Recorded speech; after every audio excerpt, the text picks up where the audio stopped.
Hello, everybody. This is Catholic Dad, episode number 196. Your father may be grumpy. Today's Father's Day, and I wanted to kind of tell everybody out there, kids, wives, brothers and sisters, that just a perspective of being a father. You go to work all day long every day, and you battle it out. You get beaten up, and you're tired, and you come home. And sometimes you're just a little bit grumpy, and I can tell you what.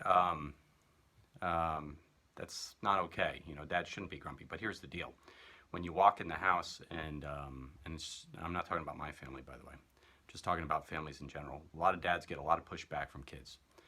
Just the way it works. That the kids they're a little bit too lazy, which is okay. But when you're asked to do a simple chore, you do it. You don't push back. You don't delay. You don't.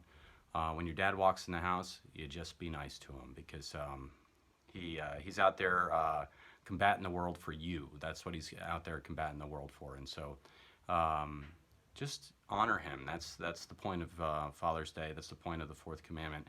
Honor thy father and thy mother. And so when the old man walks in the house and every ounce of labor and every ounce of his being goes into the welfare of his children, he deserves a little bit of grumpiness every now and then, and he certainly doesn't deserve pushback from kids.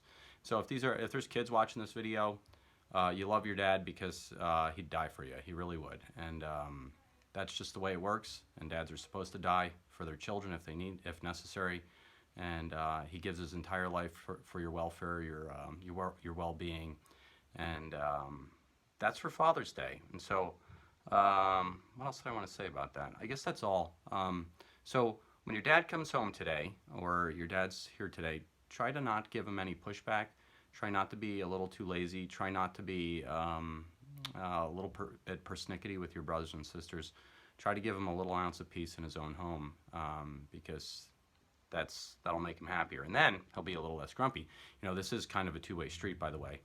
When the grumpy old man comes home and then he gets pushback, then he gets even grumpier. Whereas if he comes home and he has this beautiful, peaceful, solid place he can come home to called his home, then he's far less grumpy. And yeah, so there you go. Honor thy father today and all days and every day. Honor him because he, by his work and his labors and his spiritual sacrifice for you, he honors you as well. And so happy Father's Day, everybody. God bless, and get to Mass, pray the daily rosary, and live a sacramental life.